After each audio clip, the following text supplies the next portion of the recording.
Takže brainrot postavy jsou typicky generovány umělou inteligencí AI, přičemž se jedná o hybridní postavy, které spojují zvířata, předměty, jídlo a zbraně do absurdních kombinací. Vznikají v rámci takzvaného brainrot trendu, kde je důraz kladen na grotoskvimní vizuály a nonsenické AI audio s italským přízvukem.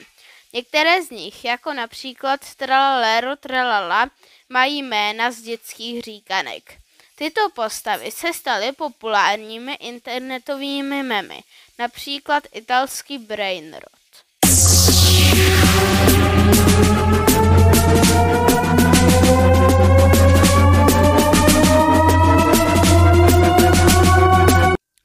Lidi, teďka mi to tady vygeneroval úplně nějakou brainrot postavu, kterou já jsem v životě neviděl.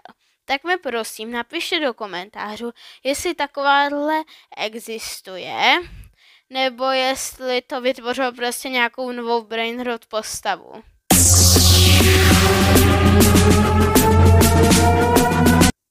OK, tak mi to tady vytvořil nějakou brainrot, teda nevypadá to jako normální brainrot, ale je pravda, že normální lidi taky nemají nějaký pírka na hlavě a nějaký křídla. Takže pokud chcete, aby jsem o tomhle vydal video o tomhle brainrotovi, tak dejte like a odběr.